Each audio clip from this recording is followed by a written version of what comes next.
Welcome back once again, all of my low carb friends, and for those of you who are here for the first time, welcome. Today I have some more very quick and easy keto air fry recipes for you.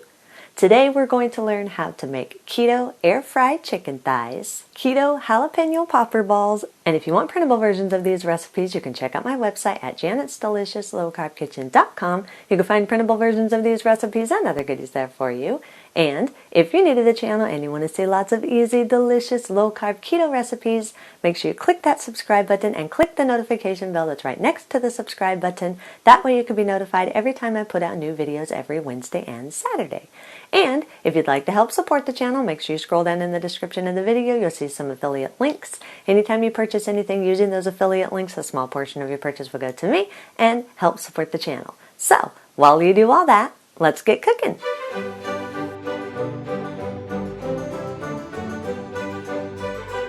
In a wide bowl, combine 122 grams or about 1 cup of coconut flour, 1 tablespoon of paprika, a half teaspoon of salt, a 1/4 teaspoon of black pepper, a half teaspoon of garlic powder, a half teaspoon of onion powder, and a half teaspoon of celery salt. Sift or use a fork and stir all the dry ingredients together until everything is fully combined and there are no lumps in your dry ingredients. You can also change or adjust the seasonings according to your personal taste. In another wide bowl, place 2 large room temperature eggs. Use a fork or a small whisk and whisk the eggs together until they're fully combined and the yolks are completely incorporated. Preheat your air fryer to about 400 degrees for about 3 to 5 minutes or according to your manufacturer's instructions. Take your bowl with the dry ingredients and pour it into a large Ziploc bag. Then take about 5 or 6 boneless, skinless chicken thighs. Dip the chicken thighs one at a time into the eggs and turn them to fully coat them with the egg mixture. Make sure they are fully coated. Then allow any excess egg mixture to drip back into the bowl. Place the coated thigh into the bag with the dry ingredients. Turn or shake the bag a few times until the chicken thigh is completely coated with the dry ingredients. Once it's coated, set it on a plate momentarily and repeat the coating process until all of the thighs have been completely coated. Lightly spray the bottom of your air fryer basket or drawer. Then spray the outside of the coated chicken thighs with a little bit of cooking oil. Place the chicken thighs in a single layer in your air fryer basket or drawer. Make sure there's a little space in between each one of them. This just helps for better air circulation, which helps for a little bit more of a crispy outside. Cook the chicken thighs at 400 degrees for about 10 minutes or until they're starting to get golden on the outside. Now, if you are wanting a more of a crunchy outside of the chicken rather than just a slightly crispy outside layer, after you've coated your chicken thighs, dip them back into the egg mixture one more time, and then dip them in a bowl with some finely crushed pork rinds or fine almond flour. This will give it just an extra coating on the outside, which will give it a little bit more of a crispy, crunchy coating. After the thighs have cooked for 10 minutes and are starting to get golden, turn them over to the other side, spray them with a little bit more cooking oil, and cook them at 400 degrees for another 5 to 7 minutes or until they're completely golden and the internal temperature is about 165 degrees. Let them sit for just a couple minutes in your air fryer drawer. That just gives the outer layer more time just to settle in a bit.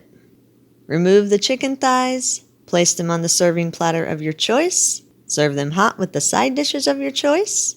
If you do have any leftovers, you can store them in an airtight container in the refrigerator for up to 3 days. When you are ready to eat them, you can reheat them in your air fryer by preheating it to 400 degrees for about 3 to 5 minutes, then reducing the temperature to 350 degrees, and cook it at 350 for 3 to 4 minutes or until it's heated through. For the jalapeno popper balls, in a large mixing bowl, place 8 ounces of soft cream cheese. Make sure it's softened, it's easier to mix in that way. About 207 grams of chopped jalapenos. This is roughly about 4 medium-sized jalapenos that have been chopped into your desired size pieces.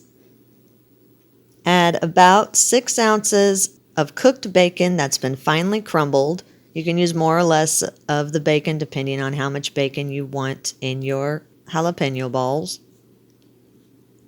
Add 35 grams or about a half cup of chopped green onions. Make sure you chop these pretty fine. They mix in easier when they're finely chopped.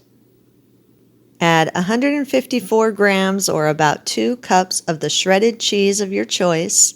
I'm using shredded Colby cheese. You can use whatever cheese you'd like. Stir everything all together until everything is fully combined and smooth. In a wide bowl, place 61 grams or about a half cup of coconut flour and 1 tablespoon of paprika. Use a fork and stir these together until they're fully combined and there are no lumps in the coconut flour. In a separate wide bowl, place 3 large room temperature eggs and 2 tablespoons of the milk of your choice. Use a fork and stir these together until they're fully combined and all the egg yolks have been fully incorporated in the mixture. In a medium mixing bowl, combine 105 grams or about 1 cup of golden flaxseed meal, 158 grams or about 1 cup freshly grated Parmesan cheese. For the best taste and texture, use freshly grated Parmesan cheese, not the canned. The canned will work, but it won't give you the best flavor and texture. Stir these all together until they're fully combined. Set those 3 bowls aside for just a minute. Preheat your air fryer to 400 degrees for about 3 minutes or according to your manufacturer's directions. Line a large baking sheet with parchment paper.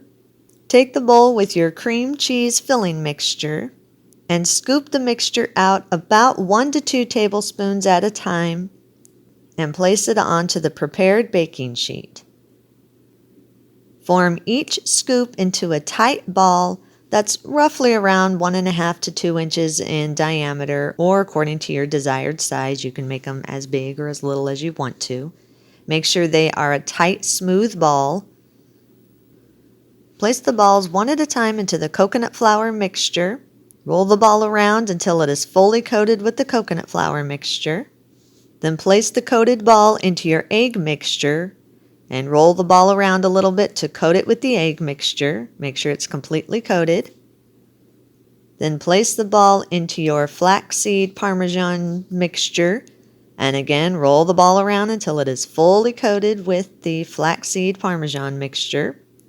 Then place it back onto your prepared baking sheet for just a minute. Repeat the coating process until all of the popper balls are completely coated with the outer layers. Lightly spray the bottom of your air fryer basket or drawer. Place the balls in a single layer in your air fryer. Make sure you leave a little bit of space between them. Cook them in your air fryer at 400 degrees for about 5 minutes or until they're starting to get crispy on the outside. After 5 minutes, check on them. Make sure they're not sticking to the bottom of your air fryer drawer or basket. Then cook them again for another 3 to 5 minutes or until they're completely browned and crispy on the outside. And allow the balls to sit in the air fryer at least 5 minutes to help them firm up. If you try to remove them immediately, they most likely will fall apart on you. After 5 minutes, remove them from the air fryer. Place them on the serving platter of your choice. Eat and enjoy. And those are our recipes of the day. I hope you enjoyed them all. If you did and you want to see more videos like this, make sure you click that thumbs up like button, click that subscribe button, leave me a comment if you want to. Let me know if there's any recipes that you'd like to learn how to make, and I'll do what I can to get those out there for you. And as always, keep cooking.